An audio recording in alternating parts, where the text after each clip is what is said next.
John, aqui na Costa Azul FM. Você está ouvindo o Talk Show, lembrando que você está ao vivo também conferindo pelo site da Costa Azul FM, o www.costazulfm.com.br e pelas redes sociais, no facebook.com.br Costa Azul FM. Nesse momento a gente está fazendo uma live e você pode acompanhar a entrevista agora falando de um assunto bem pertinente, bancários. Pois é, a atual diretoria do Sindicato dos Bancários da região do Litoral Sul Fluminense, em uma votação bem expressiva, foi reconduzida mais uma vez à direção da entidade. A base territorial do sindicato engloba Paraty e Itaguaí, mais a região de Seropédica. E o processo eleitoral aconteceu na semana passada. Pois é, Toninho, são 8 horas e 27 minutos, a gente tem a honra de receber aqui o presidente Rogério Salvador. Lembrando, né, que a gente está ao vivo aí no Facebook, também no Instagram da Rádio Costa Azul. E você pode interagir aqui com o nosso departamento de jornalismo, com a nossa Costa Azul, através do telefone 992981588, que é o nosso WhatsApp. Ô, Rogério, a gente conversava aqui antes de começar a matéria exatamente aí nesse foco que hoje, terça-feira, a gente fala sempre de muito serviço e o banco é um serviço fundamental para algumas pessoas. No universo aí de 13 a 14 milhões de desempregados, os bancos realmente têm um papel master nessa história, porque é ali que ele pode pegar uma grana emprestada, é ali que ele vai chorar as mágoas no colo do gerente, é ali que ele vai poder ter uma outra forma de sobreviver. Em compensação, vocês bancários que estão lá no dia a dia atendendo a gente, também tem um outro problema, que é cada vez mais o uso das máquinas, a substituição do ser humano por N formas de fazer o atendimento bancário. Em resumo, o banqueiro não quer o ser humano dentro da agência. E, de preferência, nem o bancário, só máquinas, né? E esse é o universo que vocês começam, então, a trabalhar agora de uma forma mais firme. Afinal de contas, a profissão de bancário parece que migra para acabar, né? Vai ter um ou outro aí, gerentão, fazendo todo o trabalho numa agência, mas o bancário, aquele que a gente vê lá tomando um cafezinho, com aquela cara cansada, estressado, esse aí tende a sumir. É igual, eu sou do tempo que era, o que você vai fazer? Fazer um curso de datilografia. Hoje em dia, amigo, nem no museu mais. Bom dia. Bom dia. Bom dia, Renato. Bom dia aos ouvintes.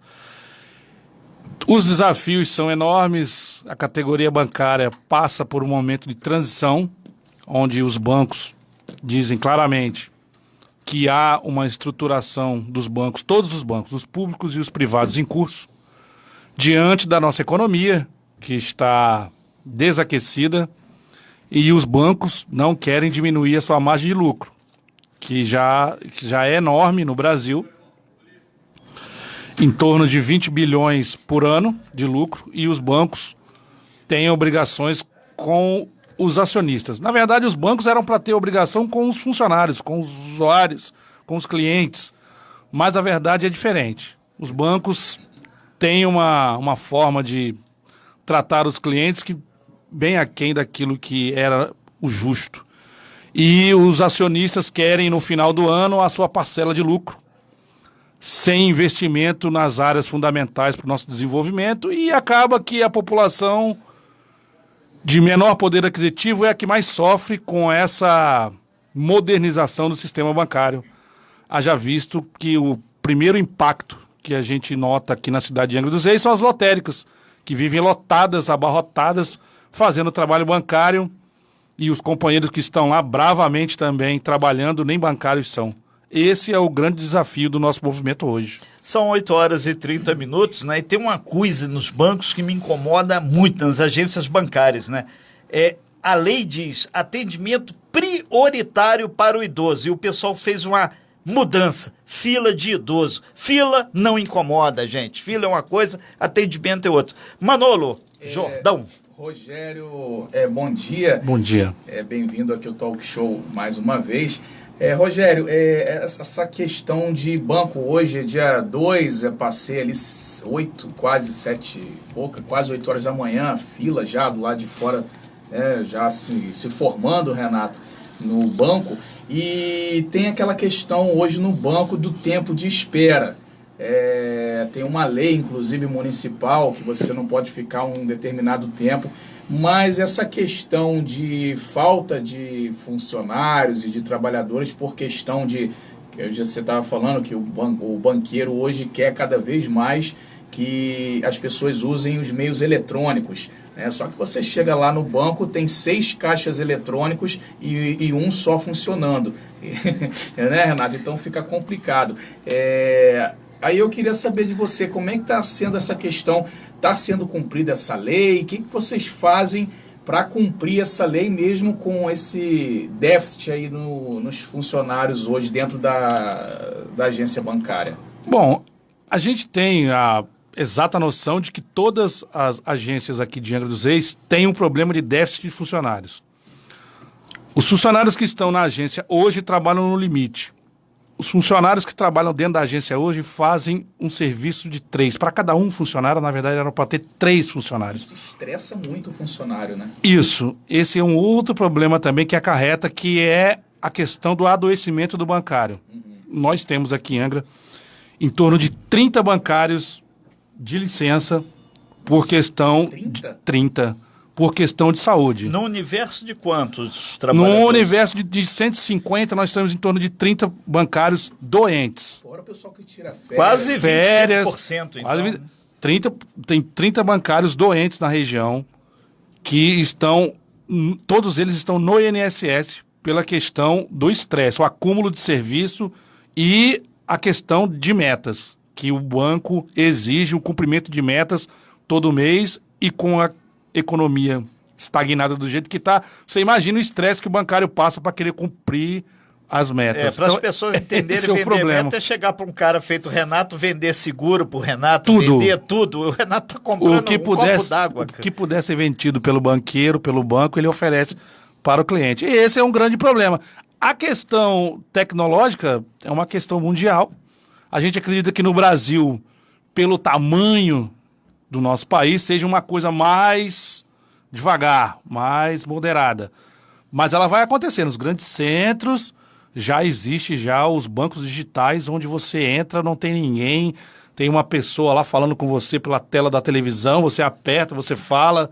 Quer dizer, Hoje, uma tendência natural, vai acontecer. Em São Paulo já tem alguns bancos de grandes conglomerados financeiros internacionais, o cidadão posa de helicóptero no teto do prédio, desce um andar, já tem uma sala toda para ele negociar. Anteriormente você estava falando dos bancos digitais. Sim, hoje está tudo que é uma no celular, tendência. né? Eu, como bancário que sou, e conhecendo o sistema como funciona, eu não indico a abertura de conta para banco digital, porque se der algum problema, você vai falar com quem? Fala com um monte, tem um monte Você vai ligar para o Marta, 0800, vai ficar 1 hora lá e o seu dinheiro, você não tem garantia desse dinheiro onde é que ele esteja, que fala que é reconhecido pelo Banco Central. Tem chancela disso, chancela na hora daquilo. de você abrir a conta é tudo uma maravilha. Quando você coloca o dinheiro lá, você tá à própria sorte. Eu não colocaria. Eu preciso, eu ainda sou ainda do tempo do banco presencial, ir lá no gerente, no supervisor, ó, tô com um problema aqui, meu cheque foi devolvido. Essas questões do dia a dia do mesmo. Banco digital, na minha opinião, é muito moderno para a atual conjuntura do nosso país. Eu acho um risco. São 8 horas e 35 minutos. Hoje, no quadro Serviço, a gente está falando sobre a questão dos bancários. Foi eleita aí a nova diretoria, né? Rogério Salvador foi reconduzido ao cargo e a gente fala sobre os bancos. Outra coisa que sempre incomoda muito, principalmente agora o Manolo falou que cedinho já tem aquela fila de idosos, até o dia 10 os bancos ficam super cheios e é sempre aquele estresse constante, né? Muita gente vai na lotérica, mas alguns serviços têm que ser na agência. Agora, as agências estão querendo tirar o cidadão lá de dentro da agência, né? Esse é uma tendência dos bancos colocarem a população com menos poder aquisitivo para ser atendido nos meios alternativos, que são as lotéricas, são supermercado, farmácia, Casa Bahia.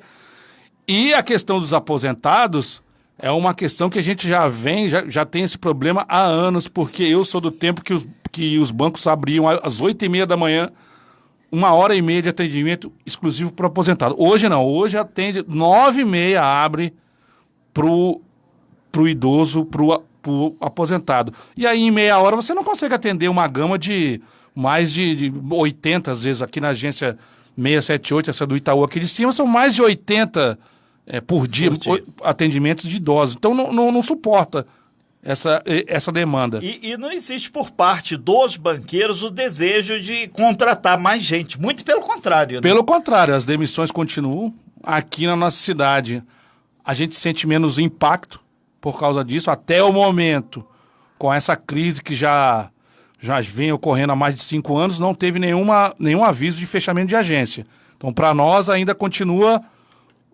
a mesma coisa, mas nos grandes centros há uma reestruturação e há diminuição de agência. Paraty, que é pequenininho, Mangaratiba também é pequeno, Itaguaí já é um pouco maior. Rio Claro, né? Rio Claro, então, é pequenininho. Então, lá não existe essa possibilidade. Não, no momento não existe nenhuma possibilidade de fechamento de agência, mas a gente sempre fica na questão, no aguardo, né? Porque quando o banqueiro faz a análise da cidade e vê que a economia está fragilizada, a primeira coisa que ele faz é fechar a agência, diminuir o quadro funcional para continuar o lucro. O exemplo disso foi aquelas cidades lá de Minas Gerais. Antes de qualquer outro serviço, o banqueiro fez o quê? Acabou com as agências lá, porque a barragem poderia romper. Fecha logo a agência. Primeiro o meu, depois o meu, depois o meu, se sobrar de alguém, né? É uma questão lógica que o banqueiro é muito competente nisso. Mas isso acarreta um problema para o trabalhador, para o pequeno produtor rural que tem que se deslocar, fazer grandes deslocamentos para atendimento bancário. Na verdade, precisa de um projeto de governo, um projeto de país, para que isso seja regulamentado, para que as cidades tenham um mínimo de atendimento para o trabalhador, para o cidadão comum. Porque os grandes empresários e a população mais abastada têm os seus meios de fazerem as transações financeiras. Normalmente, o problema nosso é a população mais pobre, quem depende dos benefícios sociais e de aposentadoria, que a aposentadoria continua mantendo a Angra dos Reis viva em pé. As pessoas falam que ser aposentado é um problema, não é. Se o número de aposentados diminuir na cidade de Angra dos Reis, o impacto vai ser muito maior do que já é. Tem um perfil que as cidades do Nordeste, que tem muitos aposentados, elas conseguem sobreviver de uma forma, mesmo que tênue, mesmo que seja fraco, mas consegue. Sem os aposentados, aquele dinheirinho fica complicado. São 8 horas e 39 minutos. Nós estamos ao vivo aqui com o presidente do Sindicato dos Bancários, Rogério Salvador. O nosso WhatsApp é o 99298-1588. A gente vai para um breve intervalo comercial e em seguida a gente volta rapidinho para fechar essa matéria aqui, falando sobre a questão de segurança e os bancários e as agências bancárias. Esse negócio de segurança é outra coisa que deixa. Tem uma menina que trabalha no banco, cara, mora lá na Praia do Jardim lá. Pô, ela tem muito medo de ser assaltado, o bandido dar um tiro nela, cara. Ela falou, pô, cara, eu fico... O guarda tá ali, mas o guarda... A não ser que seja aqueles guardas... Eu tenho maior medo de guarda, cara. Ei? Eu tenho maior medo de guarda, eu tenho pavor de Porque guarda. o guarda eles não são preparados para nada. Então o guarda pode dar um chilique e trocar tiro com o cara ali.